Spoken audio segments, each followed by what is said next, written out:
Call the July 2026 SANDAG Audit Committee meeting to order. Before we get started, I'd like to ask our interpreter to introduce themselves and walk through how to access our interpretation services for today's meeting. Interpreter, go ahead. Good afternoon. Announcement from the interpreter. To use interpretation feature, please go to the bottom of the Zoom screen where the meeting controls are. Click on the interpretation icon, row, and select English as your language. If you're joining through the Zoom mobile app, cell phone, tablet, etc., please press the ellipsis, then interpretation, and then choose your language. Finally, click on mute original audio to not hear the original Spanish flow in the background. Headsets are available for interpretation. If you're in the meeting room, please check out a headset from the receptionist in the lobby. Buenas tardes. Para hacer uso del servicio de interpretación, favor desplazarse a la parte inferior de la pantalla de Zoom, donde aparecen los controles. Haga clic en el icono de interpretación, globo terráqueo y seleccione Spanish, español. Si está utilizando la aplicación móvil de Zoom, celular, tableta, etc., presione los puntos suspensivos, luego interpretación y luego el idioma. Si no desea escuchar el audio original en inglés en el fondo, por favor seleccione Mute Original Audio, silenciar audio original. Contamos con auriculares disponibles para el servicio de interpretación. Si se encuentra en la sala de reunión, favor de pedir auriculares con la recepcionista en el vestíbulo. Gracias. Thank you. Thank you. I'd like to take a moment to acknowledge the land that we call home. The tribal nations of the San Diego region have historically faced injustices. We acknowledge the harmony that existed between the land, nature, and its original peoples, who have since endured displacement, persecution, systemic oppression. We pay our respects to the unceded territory and the homelands of the 18 tribal nations in our region, the most in any county in the United States, from our four cultural groups, the Kumeyaay, Tigüeño, the Luiseno, the Cupeño, and the Coahuila. This land has nourished, healed, protected, and embraced them for many generations in a relationship of balance and harmony. As members of the SANDAG community, we acknowledge this legacy. We aspire to learn from indigenous traditional knowledge and experiences and undoing the injustices of the past. Now, please join me for the Pledge of Allegiance. Ready, begin. I pledge allegiance to the flag of the United States of America and to the republic for which it stands, one nation, under God, indivisible, with liberty and justice for all.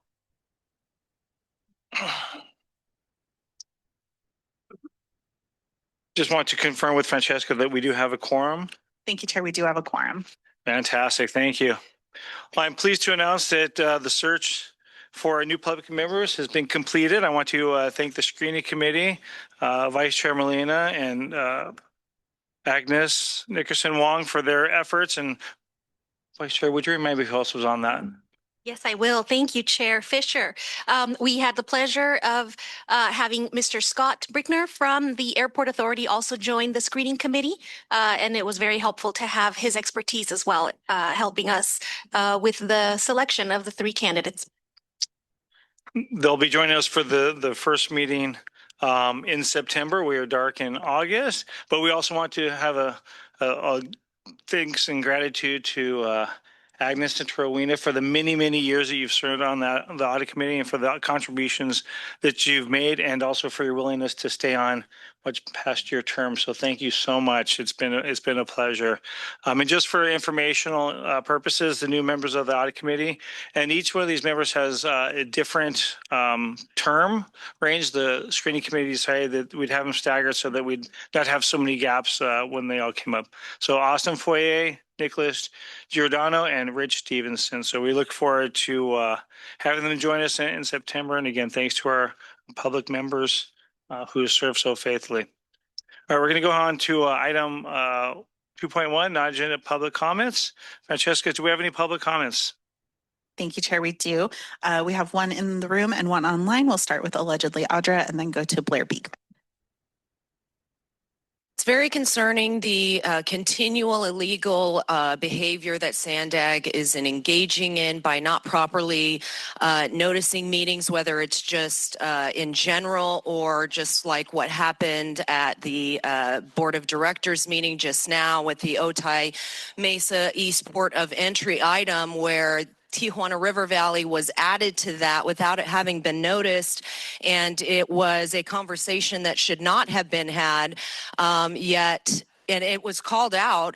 Mayor Minto actually said something, but then wound up not really trying to push the matter that it is going to make the vote and that discussion illegal. So it's very concerning when we have a legal counsel that is basically saying that they can proceed because it's a tangential type of a thing. But irregardless of that, you cannot totally change the item that was noticed and talk about something completely different. Add that as an amendment to the action to be taken.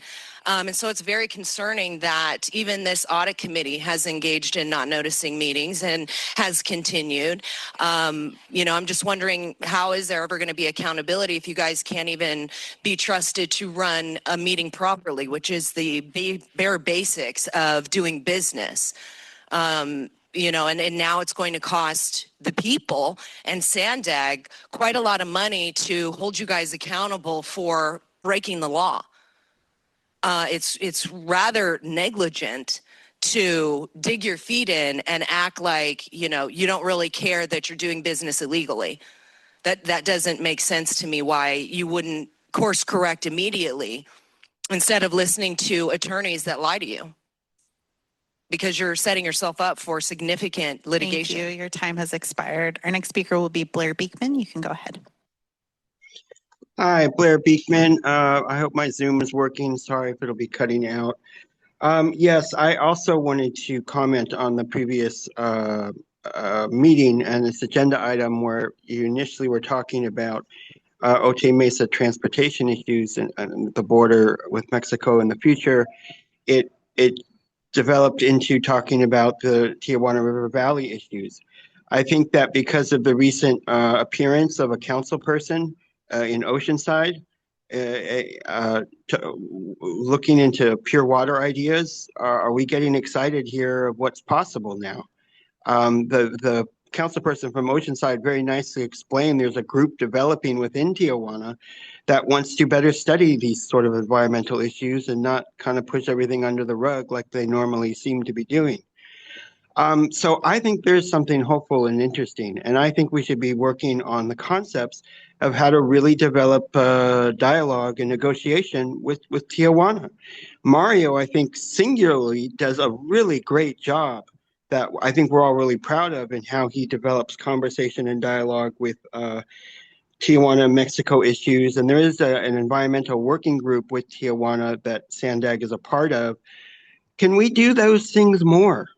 I mean, there was an item, the second item on the agenda previously was building up how public meetings can work within SANDAG. Can we develop working group relationships where Mario can lead working groups into Tijuana and have direct dialogue and conversation that we really lack, it seems like, with SANDAG and with the county, in fact? So I hope that can be prioritized and really considered, that we're at some beginning flowering stages now that I hope we grow in really decent terms about communication, good communication. Good luck on those efforts and what can be developing, and good luck to all of us. And thank you. Thank you. That concludes the public comments. Wonderful. Thank you. Do we have any non-agenda member comments? No? Seeing none, we'll go on to item 2.2, an update from the Office of the Independent Performance Auditor. Brittany, the time is yours. Thank you, Chair. I'm Courtney Ruby. I'm the Independent Performance Auditor for OIPA, the Office of the Independent Performance Auditor. And I would like to tell you that we've had, as usual, a lot going on. We have been working on recruiting. We've had a lot of great interest. So we should have some exciting news for you all soon. We also have been working on our annual reporting. In addition to, we have 3 major audits going on, as I've stated before, but I'll tell you where the phases are just to give you a sense. In asset inventory, major and minor assets, that is in the reporting phase. So we're in the final phase of that. For the bike EAP, we're at the end of field work. And for HR hiring and promotion practices, we're in field work. So that's really that's from a CAE's perspective, that's what I like to see. We're in different phases, and that moves the work into your realm soon, but it's a nice cadence as well. We also, at the last audit committee meeting, we closed the ethical climate survey on that Friday. I am so pleased to report that we had over 100 employees respond to it. So a quarter of SANDAG's employees responded to the ethical climate survey. I'll be bringing those results to you in October, but a fantastic response. And I want to take the time to thank the employees because we did a significant outreach to them. Their voice is so critical in the ethical climate survey to really put their concerns on the radar, and they responded in full force. So I'll be excited to bring those results to you in October. On June 17th, we had another Let's Talk Ethics, and we invited King County's auditor, Kimber Monson, and also Megan Coe, and they did a presentation on a huge audit that they released in grants. They had a $1.8 million was awarded through county. They're the largest grant making agency, and those were the grants that they looked at. So they really came and spoke to our employees. When I say came, they did it virtually, about what they found and then ways to prevent those findings from occurring. It was a fabulous event and just really appreciative for the employees who showed up and appreciative to King County for co-presenting that with me. So those are really the things that are in my report, and I will turn it back over to you, Chair. Great, thank you. Francesca, do we have any public comment on this item? Thank you, Chair. We do. We have one allegedly Audra. And after allegedly Audra will be Blair Beekman.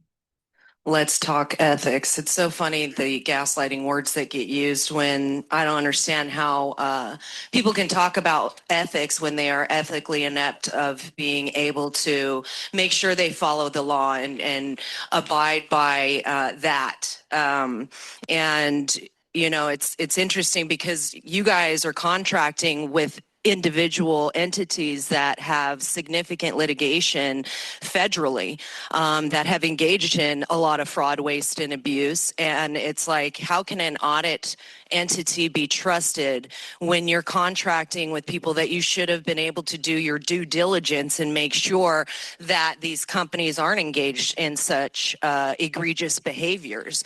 But the problem is that there is a monopoly on all of these types of contractors and with the government, because they want it to seem like, oh, well, it's good because it's all centralizing the data. But it's like, again, we're also contracting with people or entities like BlackRock and Vanguard, and that's very concerning. I don't understand why, you know, some entities or billionaires are a concern when these people are getting internal data because you're just freely handing it to them. And outside of that, again, you're contracting with people who engage in criminal behavior, but you do as well. So it's like, I mean, why would you not contract with them if you're of the same cloth? And so again, I just don't understand how we can trust you when it's like, all you have to do is do a simple search on these entities and you can find a lot of information. Yet you seem to be either omitting it or just not doing your job and making sure that you're getting into contracts with entities that have a good track record. So it's just, it's sad to see that you talk about ethics, but it's like, you don't even have any of those yourselves. Thank you. Our next commenter will be Blair Beekman. You can go ahead. Hi, thank you. I just wanted to comment. Thank you for having public comment on this item and making it clear and visible.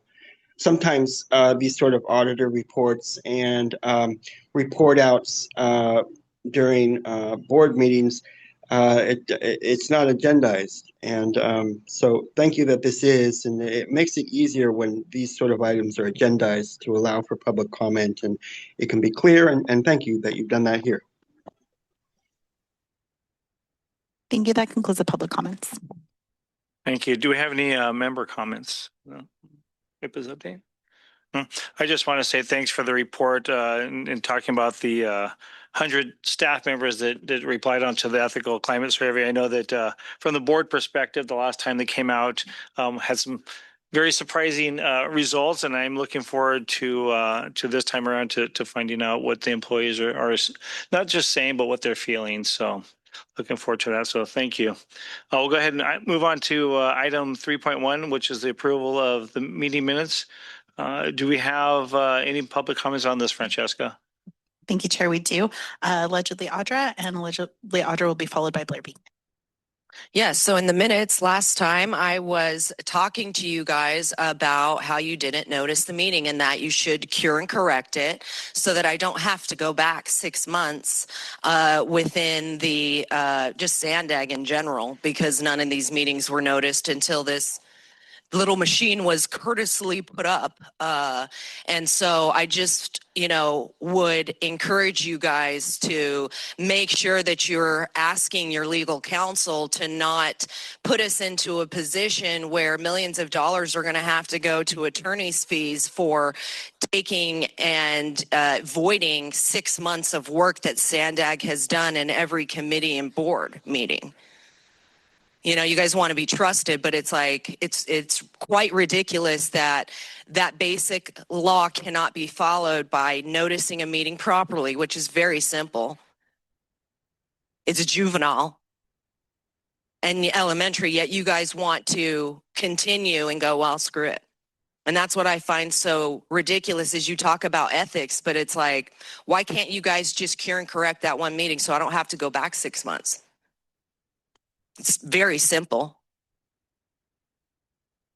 But you want to, in the people's face, be like, no, I'd rather us spend millions of dollars and a lot of time to have attorneys go back and void 6 months of business that has been done. Imagine all that business. And imagine the port of entry thing that just happened in the meeting prior.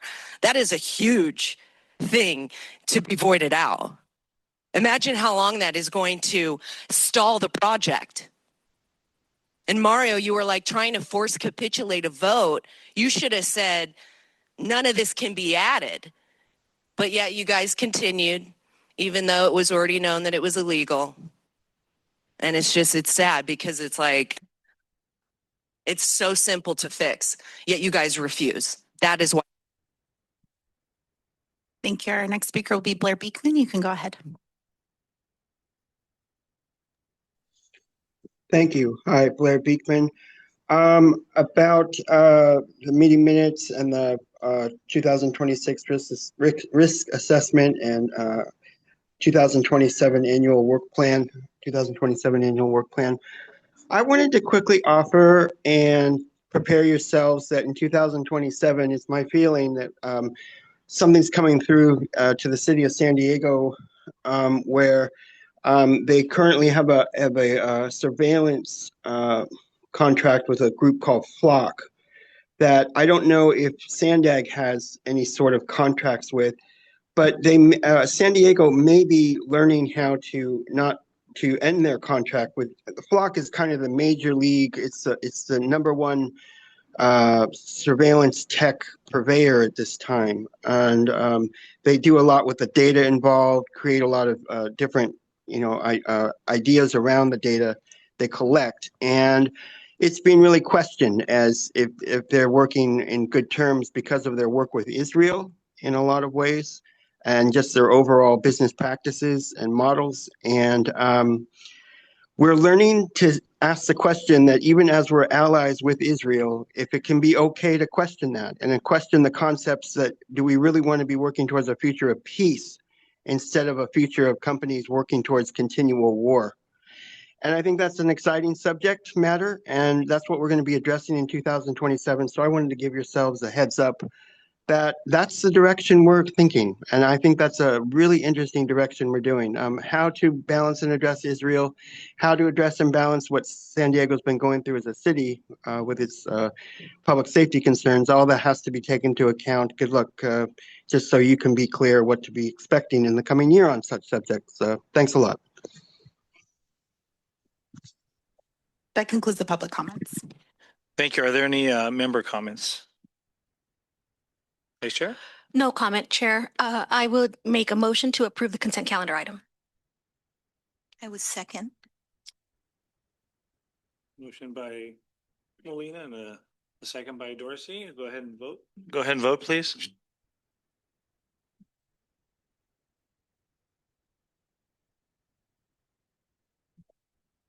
That motion passes unanimously with those members present.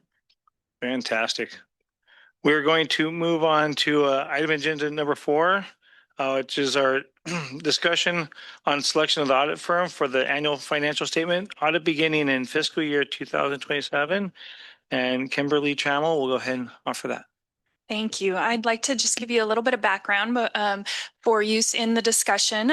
This item is to discuss your recommendation of an audit firm for the audit of the SANDAG financial statements for the fiscal year 27. And do we have a slide changer? Thank you.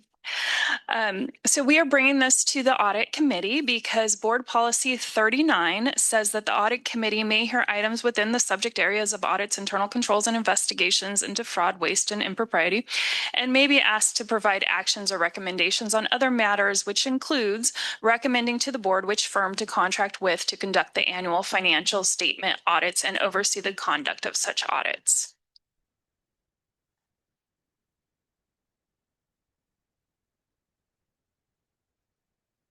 The current firm providing these services is Davis Farr LLP. They were selected through a competitive procurement process that started in 2022. It was the first time the audit committee was involved in the selection process since its formation in 2018. In July of 22, the audit committee selected a subcommittee of 2 voting members to participate. And in January of 23, SANDAG issued the request for proposals. There was 2 proposal responses, one from the Davis Farr firm, which was awarded, and one from the firm that was doing the audit prior to Davis Farr. Something of note is that there's not a ton of competition in qualified firms that provide public sector audits, as mentioned in the Government Finance Officer Association best practice that we referenced in the discussion memo. So those proposals were reviewed for to make sure they met all of the qualifications, and then they were reviewed by the subcommittee. The applications were reviewed, and the firms were interviewed in April of 23. The audit committee recommended Davis Farr in May of 23, and the board of directors approved the contract with Davis Farr in May of 23. The contract was executed in June, and that brought us to the start of the fiscal year 23 audit. So consistent with, as I said, Government Finance Officer Association, or GFOA, best practices, the Davis Farr contract was approved for 3 years plus 2 one-year extensions, so a total of 5 years. Davis Farr started with the fiscal year 23 audit in June of 23. They performed the 24 audit starting in May of 24. They performed the 25 audit starting in June of 25. That's the one you just heard the final results of in May at your meeting in May. And they've started the 4th year, so the first option year for the fiscal year 26 audit, which is the year that just ended. So we'll have those results. We're working on that, and we'll have those results. This does take a little bit of time. So we're here today to talk about option 2, and option 2, or option year 2, would be for fiscal year 27. And the reason it's July and we're saying we would like to start this in May, that's a ways away, but that's because it takes 9 to 12 months to go through the procurement process, especially because we want the audit committee to be involved and be part of that should we decide to do a procurement process. So those are essentially the 2 options to be discussed today, is exercise the last option year on the Davis Farr contract or start a new RFP and look for a new audit firm. We provided the discussion memo just to give some background on what are audit procurement best practices, what things might trigger the need for a new auditor, and just a little bit of, it also includes a little bit of history on what audit firms we've used in the past.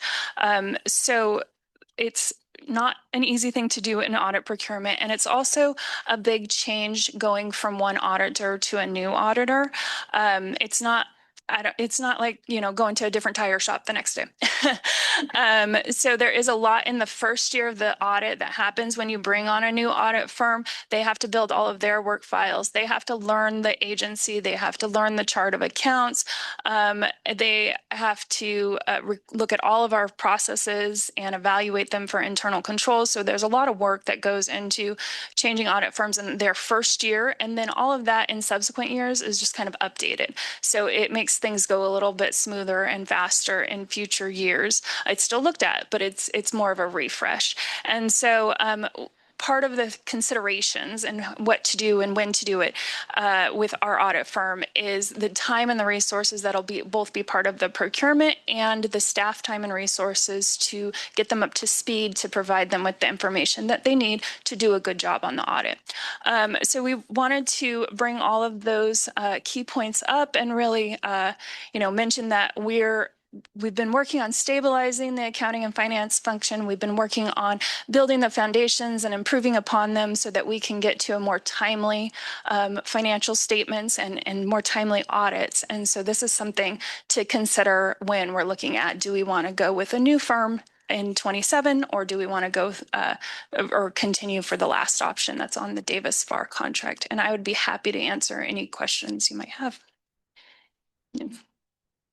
I want to close with the point that we're agnostic to your decision. Yes. We're not trying to give one or other. You're the bosses. Check it out. Recommend. We'll move forward with whatever it is. Thank you. I appreciate it. Thanks for the presentation. Do we have any public comments, Francesca? Thank you, Chair. We do. We have one speaker, allegedly Audra. So this is interesting. I think for transparency, you need to let the people know why you're trying to select a new audit firm. Is it because the contract is up and you can no longer contract with them, which would seem weird and not beneficial to doing auditing if a new firm has to come in and totally learn everything new? It would set everything back quite a bit of ways. So, are you unhappy with Davis Farr? I just feel like that's what's so crazy about the government. You guys constantly get in your own way of progression, because it'll be like you'll get so far and then have to, we got to start over. Now we got to train all these people because of this new software program that can't even write checks. And just the basic necessities of what the business needs. And so I just wonder why this would happen. I think you need to tell the people what this decision being made is because of. Is it, again, because the contract is ending? And why wouldn't you make it in the contract so that, if you were happy with one, you could continue. But if you're not, you can also terminate it. It's just like common sense kind of things that I just don't understand why we constantly are backpedaling just to pretend that we're progressing. Because I don't see that as progression. And, what are your checks and balances as far as looking for this new firm and ensuring that you're doing enough research on it to make sure they're not engaged in fraud, waste, and abuse, and potentially having, litigation that could set us up for litigation because you're contracting with them. So I think there needs to be some more clarity and, just for the benefit of the public, let them know why you're actually making this decision and why you think it's beneficial to kind of backtrack just to go forward. Thank you. That concludes the public comments. Thank you. Do I have any member comments? Member Dorsey? I have a question. Is there a requirement to change auditor after so many years? So one of the reasons we included the discussion memo and referenced the GFOA best practices, they do recommend that you rotate auditors. There's not a set number of years. And it kind of goes through, here's why it makes sense to change auditors. The only requirement is that you must change audit partners every 6 years. So sometimes because it's not a competitive market, an agency will stay with the same firm, but they will change. So Jennifer Farr is the partner working on our engagement, and they will change partners. So that's the actual requirement. Okay, I thought there was some requirement. I just forgot. Okay, thanks. Vice Chair Molina. Thank you very much. Thank you, Ms. Kimberly. I did read the discussion memo. Thank you. It was very helpful. But now you mentioned they do suggest audit partner. That's different from an audit firm? Yes, audit partner is different from the audit firm. I think the GFOA suggests changing firms, but they also say that if you're unable to because there's not enough competition, that changing partners is an option. And just to, as an example, I mean, our last RFP was 2 firms, and we've used both of those in the past. Right. So I understand, you know, the market being such that there isn't a lot of choice. So if we were to remain, for example, with the FAR firm, then we would just change the person, the people, the partner person. So again, this is up to, it's your recommendation. And so the contract that we're in right now has 1 year of extension available that we can opt for. If that is not opted for, we would go out to RFP the next year. So this is really kind of a, do you do an RFP for 27 or do you do it for the next year? Right. Yeah, I do understand that part, but I was curious about the discussion memo and the recommendation to, you know, that it is recommended that you switch, you know, after such a long time because you don't want to, you know, perhaps the relationship is such that maybe the auditor is, I don't know, gets a little comfortable, or maybe, you know, the way it was described in the memo is far better than I'm doing now. But so I do recommend, you know, reviewing that memo if you're interested in the topic. What I'm trying to get at, though, is that distinction between the audit firm and the audit partner. There's definitely a distinction. And so some audit firms have many partners that you can rotate through, and others are smaller and don't have as many partners. Got but it. It is a distinction, yes. Okay, thank you. So to switch gears a little bit, Chair, I am in favor of remaining within the contract that we have with the FAR firm and extending or exercising that option year, which I understand would be the final year that we would have under this contract. So I would make that motion to move forward with the staff's recommendation, which is to continue into that option year. But I do have a question. If you could just help me look into the future, what happens after that year? So if I could just clarify, it wasn't a staff recommendation, but so it's up to discussion. Yes, I do appreciate that disclaimer at the very beginning, Mario. Thank you. But no, I do agree that we should, you know, maximize the work that we have available to us with the current contract under the FAR firm. I have seen the work, the product that we've received in the past. I think it has been satisfactory. And I have confidence that the remaining year, we can expect the same amount of, you know, reliable work. So I would be willing to continue. But again, you know, undergoing the process of an RFP process, switching up an audit firm isn't something easy. Just as you said at the very beginning, Kimberly, you know, having a new firm come to SANDAG and learn SANDAG and then, you know, do the work, begin the whole relationship all over with, for the next 5 years. Yeah, that's an undertaking. So I just wanted a little bit of insight into what's that process. Does that begin in 28? If you allow me, council member, I would probably push to change a little bit the process in the aspect, regardless, let's say, well, not regardless, because if you decide to change, then we only have this window. But now we would have this window. And what I would do is I would propose that we begin to work on scope of work, begin all that late work, and seeing if we could get some advancement into it. So there would be even a period of time where a firm, if acceptable, I'm an engineer, not an auditor, but if they could come in and while it's still not period to start the new one, they actually start noting the agency and getting that legwork. So when the official, let's say, start button to begin an audit is, they know a little bit more about the agency and they could see how things have been done and they can agree or disagree, whatever. But I think it gives a little bit more of a window to prep, and we would miss an opportunity if we would to just say, okay, I won't do anything until next year. I'll start the scope of work next year. And because it's the same conversation and it will be the same argument of, oh, it takes a time to get them in. I think it would allow probably to begin now on the draft scope of work. It takes us 9 months to get a procurement through contracts, which is another conversation, but it would probably allow us to bring somebody on board. I don't know, I'm going to make it up in month 16, not month 24, right? And then, or something like that. I'm making it up. And the onboarding is done by OIPA. I think it was last time I wasn't around, but that's what I heard, that there was like some onboarding. But basically, whatever is decided to be the process, that we can have it more time to get better prepared for when it's time to hit the start button, then they're up and running, not in a learning curve.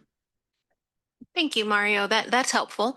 And again, the discussion memo was also very helpful. It was educational to me, and I do feel comfortable in moving forward with that remaining year with the Davis Farr firm, and then also looking forward to preparing for what happens next after that year with Davis Farr. Thank you. Thanks, Vice Chair. I appreciate that. No, I agree with you. I think the guidelines make it so that auditors and those who are being audited don't get comfortable. I don't think that Davis Farr and their audits have made our team very comfortable in the last couple of years that I've seen. So I think that signals to me a good working relationship. That means they're having honest conversations, that whatever discoveries are made that need a little bit massaging, and whether a forum process or whatever. So I kind of just on process. So I'm assuming that OIPA are the ones who execute the contract with the, did they send it? I'm not sure. Courtney, maybe. That is not the case. I believe that, Kimberly, did you sign the contract last time, but finance signed? The chair. The chair. Oh, the chair signed it. Okay. Signed it this last. Yes. Okay, the board chair signed the contract. Okay, and then, oh, go ahead. Oh, I was just going to echo that, yes, the board chair signed the last time.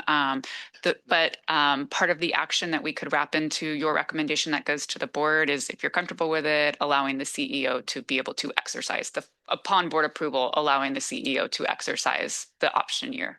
That's acceptable. And then I wanted to maybe Courtney, if you have any thought as well into the conversation. And that kind of follows on with what you're saying, Amberlyn. So then the CEO would execute the contract. So I'm curious, like in the city of San Diego, the audit committee is responsible for oversight, and they have the city auditor provide administration over the contract, oversight and administration over the contract, which I would like the audit committee to consider because of the independence of the audit committee and OIPA, that the administration of the contract would rest.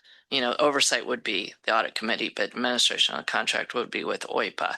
And if the committee was interested in that, what would that mean then, Amberlyn? All right. So currently your board policy says that it's really a recommendation from the audit committee around who to contract with the board making the final decision. It's not explicit that it must be managed by the board or the audit committee or staff. So it could be something that the board might consider as part of your recommendation to the board on how that would be managed. I think we're getting a little bit ahead of ourselves here, right? But it's a good conversation. I think the action was, do you want to continue with the existing auditors to exercise year 2? Check. That may be the case. I don't know. You guys have to vote on that.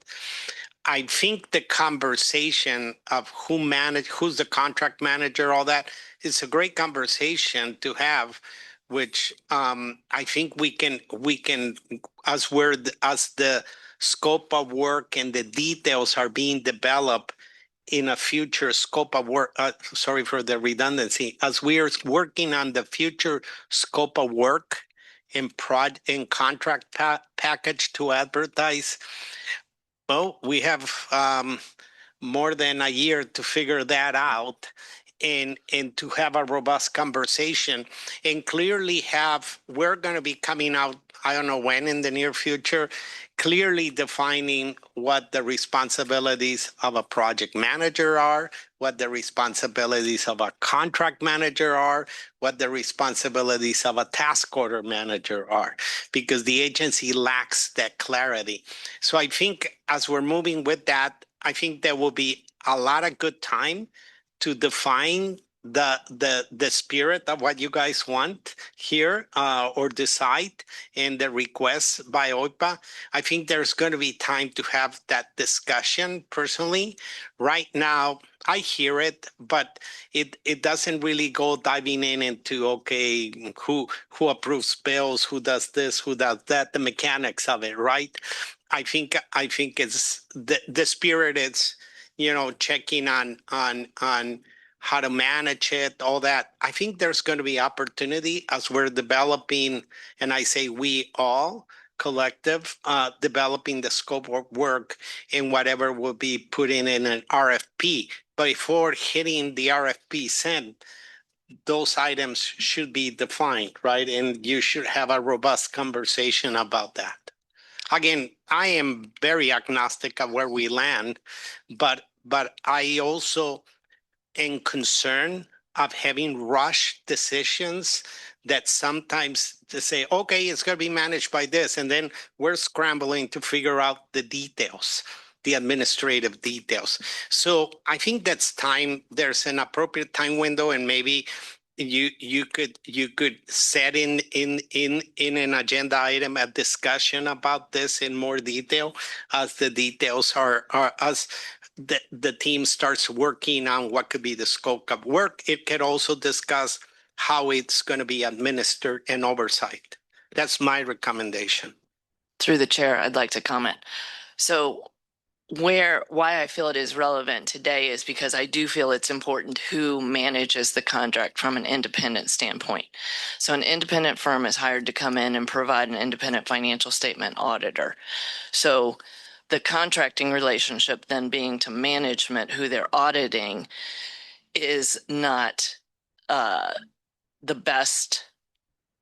It should, so by, like the city of San Diego, by having the independent auditor do it, then there's a conversation that can be more free with the independent auditors, where if they're reporting then to management, it's not as clean and independent as it should be. So I'm interested in not rushing the process. I want to hear, definitely on that.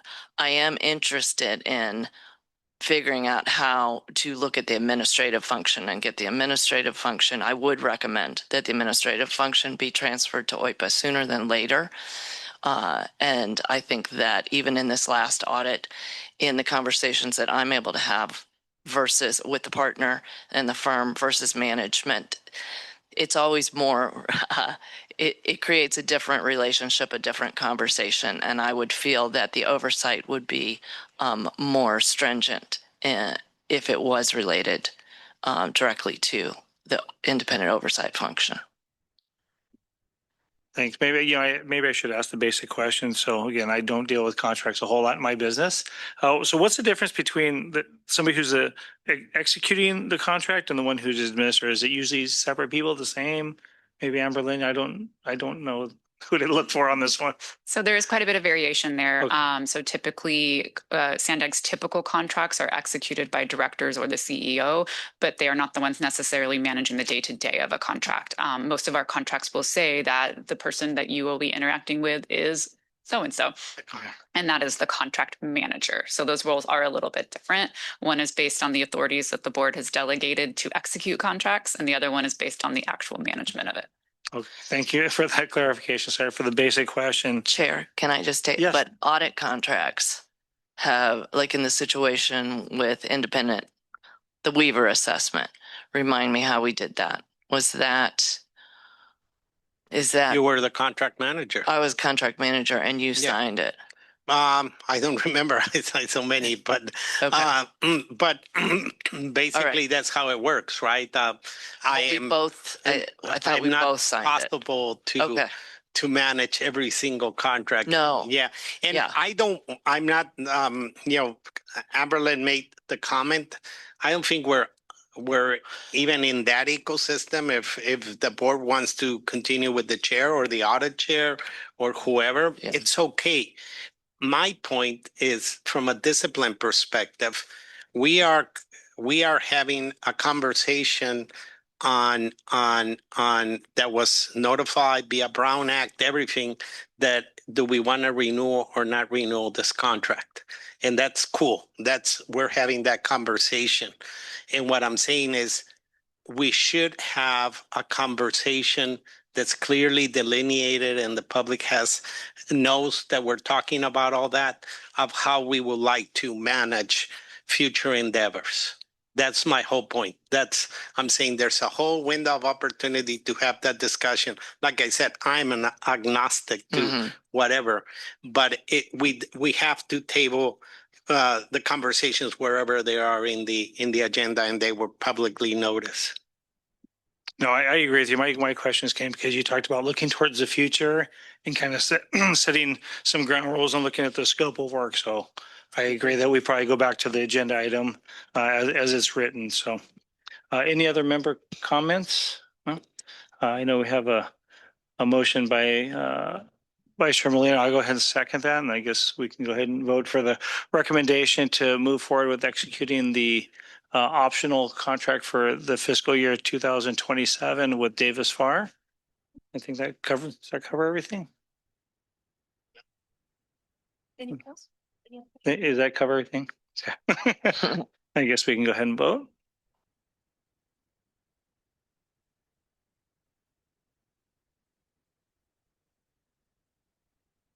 That motion passes unanimously with those members present. All right. We move on to item 5, which is the fiscal year 2026 annual investigation report. And we'll turn time over to Auditor Ruby. Thank you. Thank you, Chair. So I'm pleased to present our annual investigation report to you today.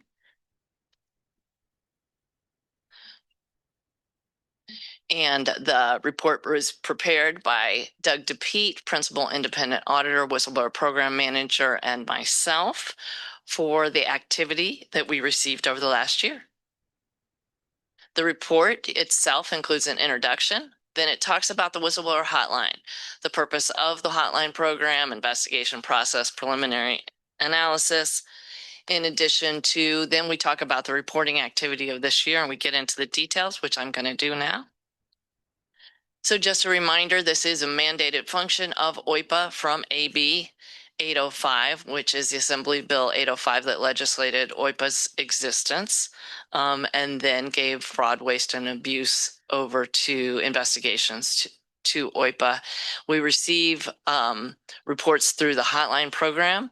We also, investigations can be directed by myself or upon request by the board and the audit committee. So what's the purpose of the hotline program? Well, it's really to provide a secure and confidential way for SANDAG employees, contracted parties, members of the public, and other stakeholders to report allegations. It's also, we have anything that you'll see in the report that comes through the hotline, we classify as a whistleblower report. Reports can be submitted via mail, email, or through a secure, confidential third-party administrative website and phone. And actually the whistleblower manager, Doug DePete, is going to give you a preview of that in a little bit.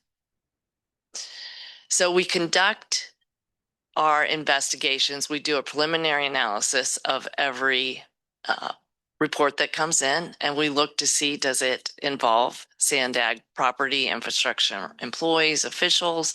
Does it meet the criteria of fraud, waste, abuse, or gross mismanagement? Did it occur within the last year? Was sufficient information provided to initiate an investigation? And is the matter currently being litigated? We do not involve ourselves in matters of litigation. We received 21 reports in fiscal year 26. This gives you a sense. So we're on the upward trajectory, which is what we wanted. We really want employees and the public, outside parties, contractors reaching in and providing reports to us. So in 2026, we started off the year with 2 open reports. We received 21, and then we had 15 that we closed during the year. 2 of those were closed after investigation. 13 were closed as they were not identified as fraud, waste, or abuse. I'll go into that in a minute. And then we have currently 8 open reports. Okay, I need to put my glasses on for this part. Okay, of the closed reports, 1 was refuted. Well, what does that mean? So our investigation determined that was false. 1 was not substantiated, so that means there wasn't enough evidence to prove or disprove it.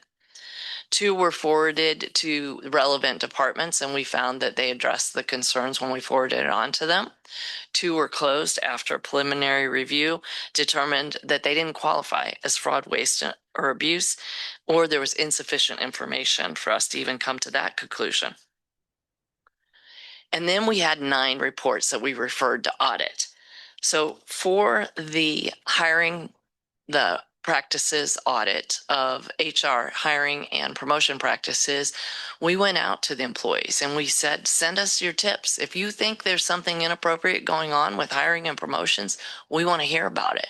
And how we want to hear about that is come to the hotline and register your complaints there. So we had a special panel, and you'll see that again when Doug goes through how to do an online whistleblower report. And they clicked on that, and 7 of those 9 reports have been referred to be evaluated during the hiring and promotion practices audit. The other 2 were related to other matters. So when we say to refer to audit, there's system issues, they're audit more general areas. They're not a specific incident or allegation that this happened that could be potential fraud, waste, or abuse. And with that, I am happy to take questions. Thank you. Do we have any public comments on this, Francesca? Thank you, Chair. We do. Allegedly, Audra.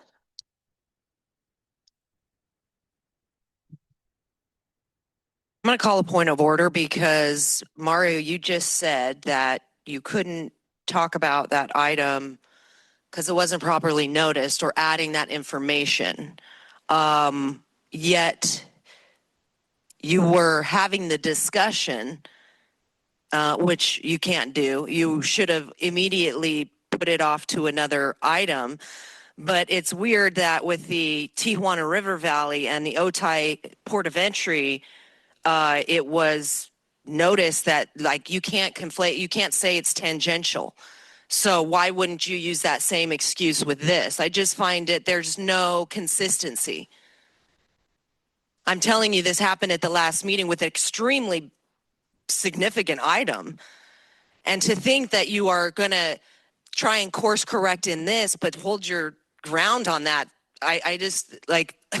This is the kind of stuff, it's like a roller coaster ride, just trying to like see which way you guys are going to go. Because on one hand, you're like, no, that's not illegal what we did in the other meeting. Oh, but this one, we can't do it. We want to make sure that we properly notice if we're going to tangentially talk about something that's like involved. So, I mean, Mario, come on. So, I mean, are you admitting that what you just did in that last meeting was illegal? Why would you course correct on this one? You really wanted to push that last item. That's interesting because it had to do with the port of entry. And this had to do just with like the management of a contract. So thank you for just proving me right, even though you're going to dig your heels in and act like I'm wrong. Just you doing that proves that what you did in the prior meeting was completely illegal and is going to be null and void, and it's going to stall your project. Good job. Our next speaker will be Blair Beekman. You can go ahead. Hi, thank you. Thank you for seeing my hand. I'm present in the meeting. I'm working in my room in my apartment, and so thanks for seeing my hand. Yeah, this is a really important item to myself. Thank you very much in your description of it, that it's whistleblower protections for employees and for the public. And that's an important distinction that you guys are learning to make more clear. Thank you. I think you've done amazing good work on the whistleblower things. Each time you bring whistleblower things to your body here in the public space, cities like San Diego, a few weeks or months later, come up with their own whistleblower ideas that, I think very much reflect your kind of influence you can have on a number of items in our county. So thank you. Like I've stated previously, tech accountability really came on in 2014 with the help of the ACLU. And when it did, a part of that beginning process was with the idea of help with whistleblower protection items as well. They came in conjunction. And, it's really trying to build a future that's counseling based, that is nurturing based, and that we build our communities in those types of best practices. And you guys are trying to do that with this item. It can be really hard to work on whistleblower issues, and how that can be a nurturing process for all of us, creating our better practices and our better community. You're doing its efforts. Thank you. Good luck in your continued efforts so that we can have dialogue and be able to communicate with each other clearly. Thank you for this item. Thank you. That concludes the public comments. Thank you. Are there any member comments? Yeah, Vice Chair. Thank you very much. Thank you very much, Ms. Courtney and Mr. Doug DePete for the report. I really enjoyed it. I especially liked one of the very first pages, actually page number 2, that very simply and clearly explains, the purpose for the whistleblower hotline, which is, to report allegations of fraud, waste, and abuse and gross mismanagement, and then the investigation process and the questions, that you go through. There's 5, and it's very, easily laid out how to address a item that comes in, and how you go about the process, what the process is for how to handle that item. So that was very helpful for me. I actually did learn quite a bit from this report, so it was helpful. And then, of course, all of the detail to past reports, or the past number of reports. I'm looking at the one graph on page 3. In 2020, there was 18, and I'm looking at the report, not the slides. I don't know if it made it into the slides. Yeah, that one. Yeah. So in fiscal year 2020, there was 18 reports.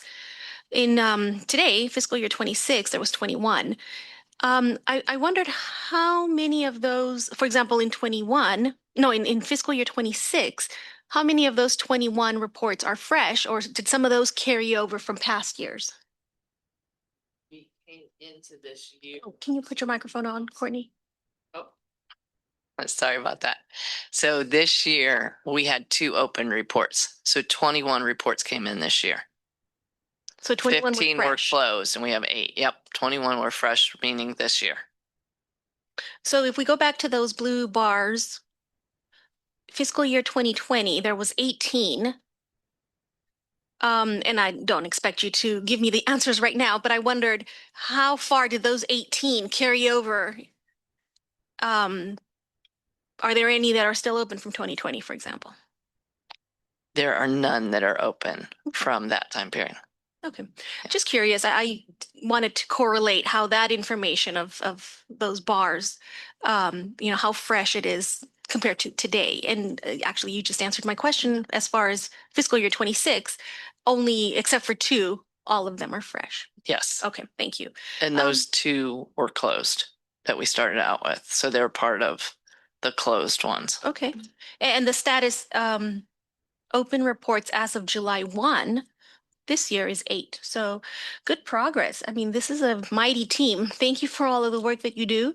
I'm looking forward to the next 2 items that we will cover because it is, educational for folks to understand how to utilize the whistleblower program that we have here at SANDAG, how to add to those blue bars, if you have an allegation that you need to report to us.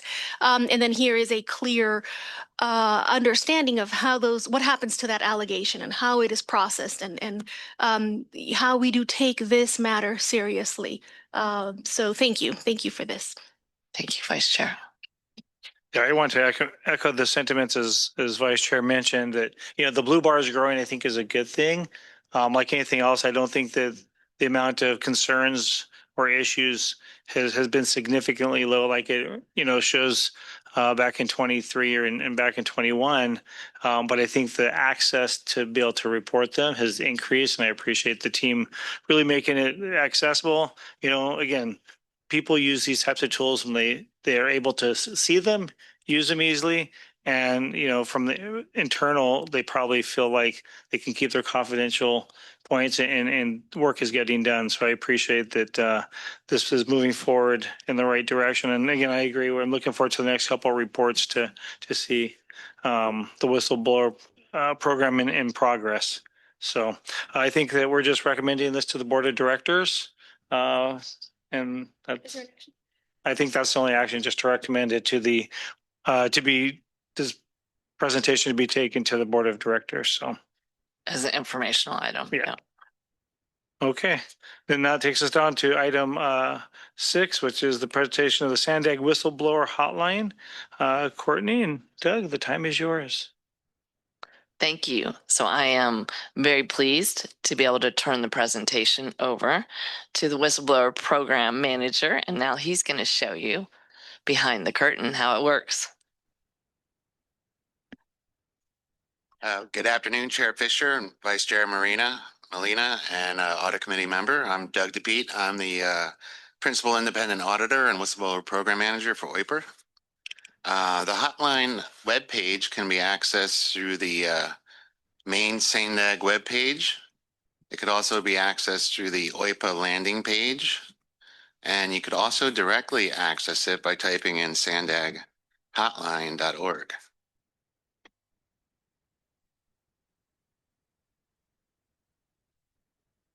The hotline is a secure confidential reporting system for employees and stakeholders to report concerns of fraud, waste, abuse, and gross mismanagement.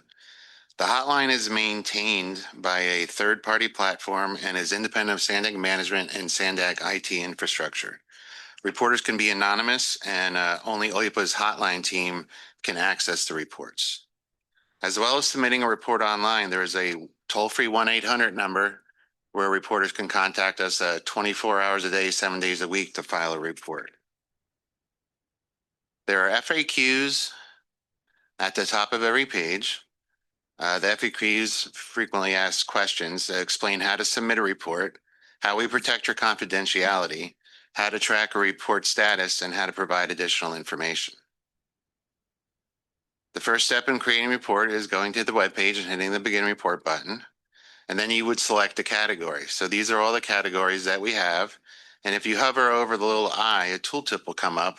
And for example, for safety, it's risks of public safety caused by SANDAG employees or contractors. So we'll select the category. We'll select everyone's favorite, fraud. Click Next. And then we ask a simple question, your relationship to the company. You could be anonymous, an employee, other, member of the public, or vendor. We'll pick employee, and then you could choose whether to remain anonymous or not. If you select no, we ask for your information to contact you. We will contact you confidentially if we need to. If no, you select yes, you want to be anonymous. If you put in your email address, we can still contact you. We don't have access to your email address. Your email address stays hidden within the system. It's masked. So I'll put in a test email. Then you can select a location where the incident occurred. We have three locations that are already in the system. You could select SANDAG headquarters, toll operations, or offsite, or you can enter in your own. I'll select SANDAG headquarters. And then we ask you how you heard about us. If it's information system, internet, brochure, coworker, supervisor, manager, just so we know how you got here. And then click the next button. And then you can add in a description of what your concern is. Now you have 8,000 characters. 8,000 characters is roughly equal to a little more than 2 pages of single-spaced Word document. So you enter in, saw someone put laptops in their car. If you have a file, you have a photo or a PDF or an invoice or something, you could upload photos. Then you can add people to this. So you could add people that you think are suspected of the violation, people who witnessed the violation, people who could provide other information, people who observed it. Then there's 7 questions. 7 questions are the who, the what, the when, the where, the why. And we ask you if you've reported to management, who you reported to, and also if you'd like to contact us in the future, let us know how you would like this, how you would prefer to contact us. And then you hit next, and then you get to review your report and all the information that you put in. You can go back and edit it if you like.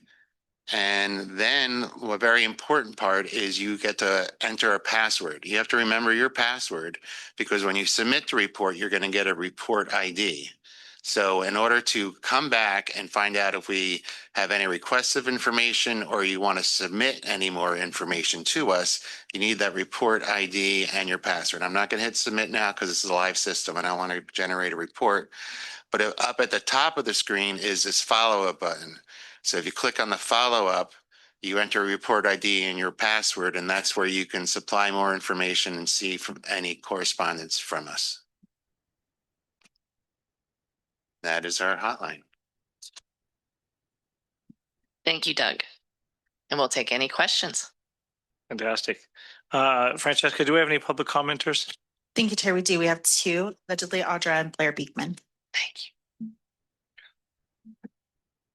So this is interesting. You know, I'm wondering if the reports that you closed prior were because they were maybe anonymously done and there was no way to get any extra information regarding it. So it just could be closed out as saying it's not fraud. And I mean, anytime we're going online, our information is being tracked. So I still don't understand how somebody is doing it anonymously if you're having them still get a password. And I mean, that is being collected. And then as far as when these reports come in, I think there should be something open to the public, like a portal where you could go in and not with any personal identifying information, but see the kind of reports that are being made and see what's happening with them, where it's not just an internal thing, but kind of like a public records request. Once maybe it's been done, it could be uploaded onto this site so then people can go and review all of that and you know, see that you guys are like kind of what you're doing. But again, I don't know how it's going to be anonymous, and I feel like, again, when you're closing it, if there could be more information on why you're closing it, like, is it a lack of information? Is it that the person, you know, maybe was scared to come forward, so if they don't put their name there and maybe weren't signing up to have like go into the portal and stuff like that, maybe they don't know that they need to do that either, and maybe it just kind of, they think that they can make the report and that they can leave it like that.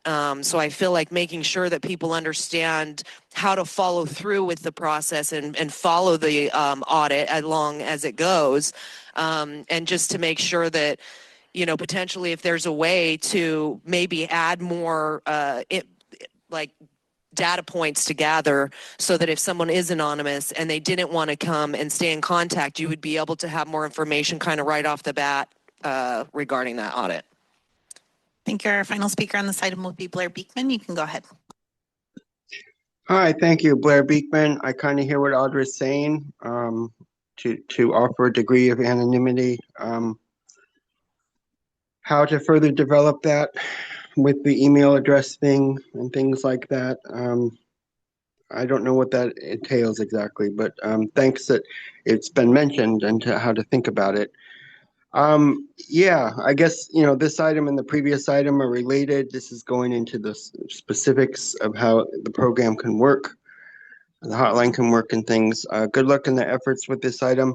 I quickly wanted to offer with whistleblower protections from my earlier public comment that we are looking, there is a future possible of an ALPR vendor that's better principled besides Clock. That's an additional part to that previous words I gave on the subject.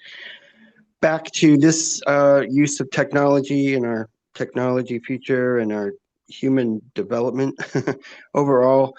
Yeah, how to develop those levels of trust. Good luck what you can do with this item. If it needs more, a little bit more support in that effort of trust, good luck what you can be doing. Thank you. That concludes the public comments. Great. Are there any member comments? No, go ahead. Okay, Vice. Sorry, Chair. I just wanted to express my gratitude for this quick introduction into the hotline.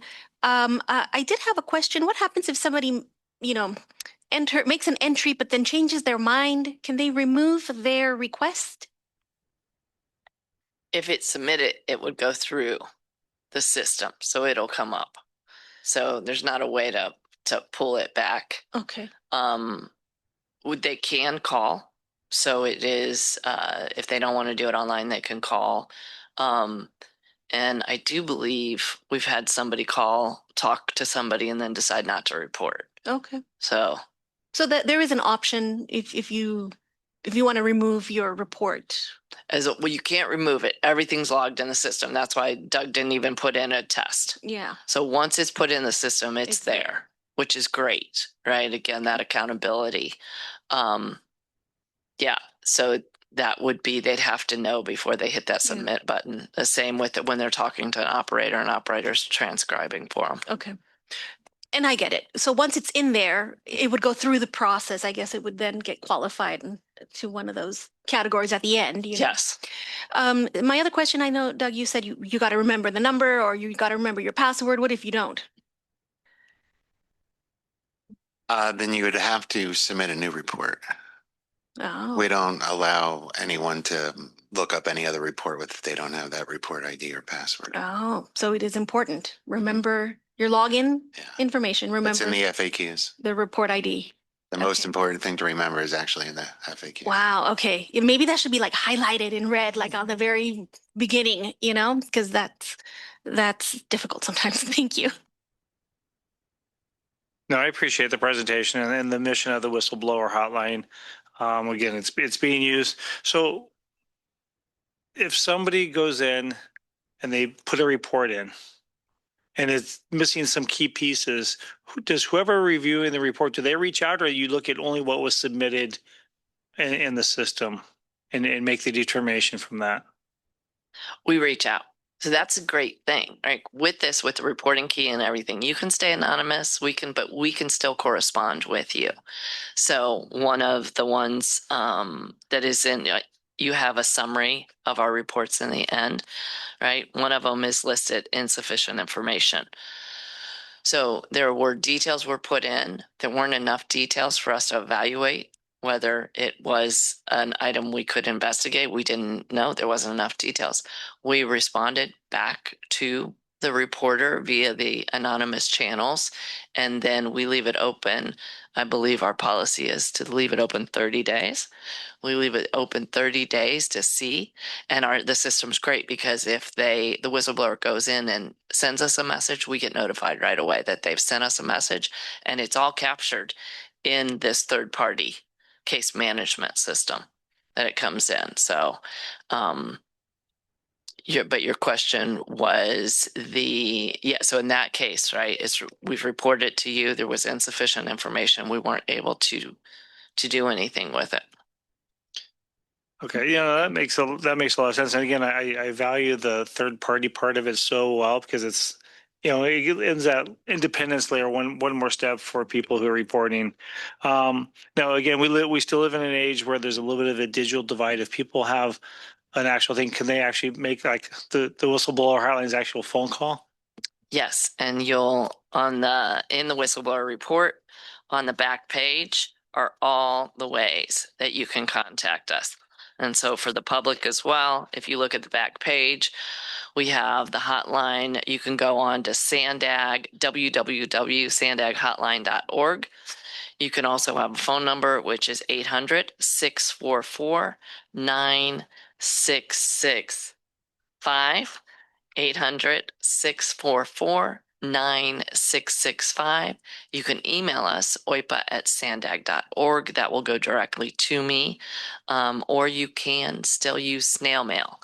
But your best bet is to get on that third-party hotline, and that's either through sandaghotline.org. That is completely hosted independently by the third-party administrator, or that phone number that is administered by the third-party administrator. Fantastic. That's all the questions I had. Anything else from members? No. Thank you so much. I guess we're going to go ahead and move on to item 7, which is the presentation of the Office of the Independent Performance Auditor Audit Findings and Recommendations Dashboard. Courtney? Go ahead. Thank you so much, Chair. So this is your lucky day to get demonstrations from OIPA. So now I'm so pleased that Deshari Samuel, Senior Performance Auditor, now she's going to go through the dashboard. And this is a dashboard that we brought to you in August 2025, and Emily Mullen had displayed it to you, given you a preview. And then when it was up and running, we let you know that. Now we want to, and the audit committee requested this as well, to make sure that people understand how to operate it, because this is your way to get information about the recommendations. So with that, I'm going to hand it over to Deshari. Thank you, Courtney. Good afternoon, Chair Fisher, Vice Chair Molina, and Committee Member Dorsey. My name is Deshari Samuel. I'm a Senior Independent Auditor with OIPA. Today, I will be providing you with a look into OIPA's audit findings and recommendations dashboard. Since some of you have previously seen this presentation, today's overview will serve as like a brief refresher for you to highlight the latest updates to the dashboard and explain how the dashboard supports public transparency by making audit recommendation information easily accessible. Before I get into the dashboard, I would like to thank Liang Tian and his data science team for their expertise and assistance in managing the dashboard. Our dashboard provides a comprehensive view of audit findings and recommendations issued by OIPA from fiscal year 2022 to present. We update the dashboard quarterly after reviewing implementation evidence submitted by SANDAG management. Here in the top corner, the dashboard now displays the most recent update date so that users can easily identify how current the information on the dashboard is. As you can see, the dashboard was last updated June 1, 2026, and it was last updated after our review of implementation support provided by SANDAG at the end of March 31st or quarter 3. The first section of the dashboard includes a bar and a pie chart that provide a summarized look into all recommendations issued by audit and their implementation status, whether it's implemented, partly implemented, pending, or dismissed. This section is fully filterable. Using the bar at the top, users can filter the information by the date a report was issued, by the audit name, by the recommendation status, due date, and SANDAG department assigned as the responsible owner of that recommendation.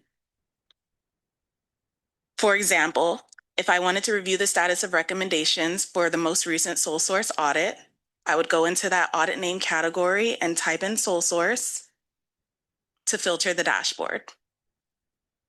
And hovering over those charts, display the number of recommendations within each status category.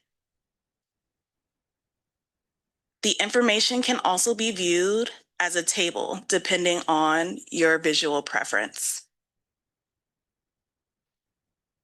And the filters can be cleared at any time to return back to the full recommendation population.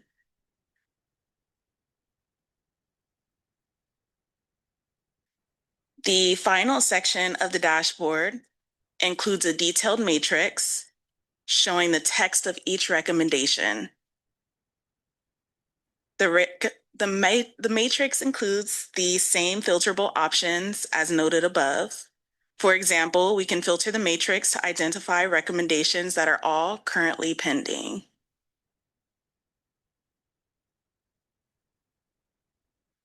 Overall, the dashboard also includes additional resources at the bottom, such as the recommendation definitions and downloadable background data for personal use. Overall, we want the dashboard to continue serving as a resource for the audit committee, board members, SANDAG staff, and the public by providing visibility into SANDAG's progress with implementing OIPA issued recommendations. And that is our OIPA dashboard. I'm happy to answer any questions if you have any. Wonderful, thank you. Francesca, do we have any public comments on this item? Thank you, Chair. We do. First, allegedly, Audra. So I appreciate this dashboard. I guess what I was getting at is that there could be more information that could be available to the people as far as all of the audits go, because I don't think you're including all of them. And so like how I'm talking about like a portal for PRAs, say it's like I can go and request something, but my information isn't going to be on there, but everyone can see what's been requested and then when it was filled and stuff. And this is good. I mean, that's information that needs to be on there, and that's extremely important. But I think to be broader, you could be like, this is how many that were submitted and that didn't have enough information. These are ones that are all in this department, and they could be repeat ones. And maybe there's still not enough information, but I feel like the people need to understand a bigger picture of what is being submitted and what is actually being taken and audited. And so that there's a broader, data, whatever, so that we can just, I don't know, the more transparent you guys can be as far as that goes, because I feel like once it gets dismissed, it kind of gets hidden. You put a little bit of information in the packet where it's like giving a broad description of it, but, when you're just saying that it doesn't meet the requirements for fraud, waste, and abuse, what did that person submit? And I feel like without naming names or anything like that, you can show that this is what was submitted and this is what our decision is. I don't know if that makes sense, but I just feel like that it's just beneficial to know all of that and not just some of it. So if you can maybe look into that, or, just have a special section where you could put all of that kind of stuff. It's not a lot of work that needs to be done, and it should be easy to do because these other ones are more complex. Thank you. That concludes the public comments.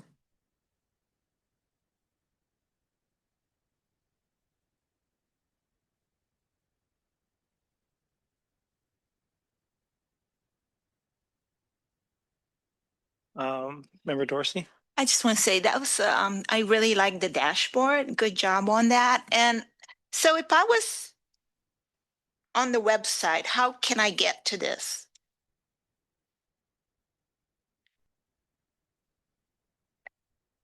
So you would access this via SANDAG's website. Okay. I'll do it for you really quick.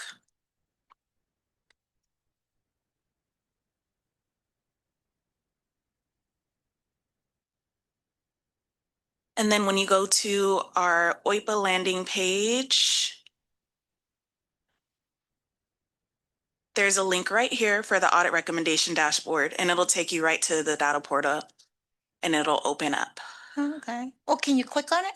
Yes. Here you go. Oh, okay. Got it. Thank you. Of course. Vice Chair Molina? Thank you. Thank you, Ms. Deshari. On that page, it says last updated 6/1/2026. How often is it updated? Is it monthly? Quarterly. Quarterly. So at the close of a quarter, we take about 30 days to review any type of implementation support provided by management. Once our review is complete, we then send that information and work with the data science team to get it uploaded for your review. Okay. Yes. For our review, meaning any person that accesses. Yes, anyone who has access to the dashboard. Okay. So if you're looking at it near the end of the quarter, it's possible that the information could be very different the very next day. Yes. So for example, if we received some information on March 31st, 2026, it would take us about 30 days for us to review any type of implementation support and come up with what the status of that recommendation is.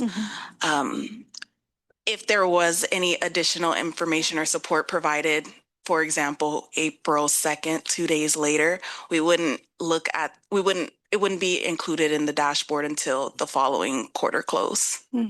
Yeah. Okay. Thank you. Sorry, thanks for the presentation. Again, I don't attend any other of the committee meetings, but they can't have as many cool tools as the audit team in OIPA. So this is so cool to see, and you know, I think it just shows that the push for transparency is there, the ability to track. I hope this doesn't cause a redundancy in your workload that you have to put this in one place and put it in another, because that would be a lot of work. But I think it gives us the opportunity. You know, I've been on the board now for 4 years, and often the board members are like, well, how come we don't have access to this stuff? And now for us and for the public and for all those on the board can reference this right away and get anything at their fingertips. So I really appreciate having this. And again, I don't know what other committees have such great tools to track the work and help the public become aware of what's going on in the transparency. So I'm just going to continue to think this team's on top of everything. So thanks so much. So yeah, again, great presentation, great tool, and hopefully it gets used. It'd be nice to do you track how many people click into this stuff? Is there something that does that? We have not yet, but we discussed that this week when we were going through the presentation, that we're going to find out how many people are landing on the site and checking it out. Vice Chair? Thank you, Chair Fisher. I did notice, if you scroll down a little bit, Dashari, I think I did notice was it Facebook or social media emblems down at the bottom on somewhere? Oh, there it is. What is that? Yeah, LinkedIn, Twitter, and what is that? So it gives you the opportunity to share the backend data. Since the backend data is public, it'll compile all of the data behind all the recommendation data. And if you wanted to share it via social media, it gives you that easily accessible link to do it that way. Wow. Yeah. Kind of scary. Thank you. Again, thanks to the audit team for getting all this information to us today. That concludes our meeting for today. Yeah. Sorry, Member Fisher. I didn't get a chance to say non-agenda public comment earlier. I hope it's not inappropriate to say it now, but I did want to express my sincere gratitude to Ms. Rowena and Ms. Agnes, who isn't here today, but it will be their last meeting as audit committee members. And I just wanted to certainly give them a shout out. Thank you. I had a brief chance to work with you while on this committee, and I did appreciate your friendliness and your patience with me. I wish Ms. Agnes was here, but certainly the work done and your dedication was tremendous, and I really do appreciate you. So thank you. Thank you so much. Yeah. Thank you. So that does conclude our agenda for today. Our next meeting is scheduled for Friday, September 4th at 1 p.m. And we want to wish everybody a wonderful summer, and we'll see you back in September. We are adjourned.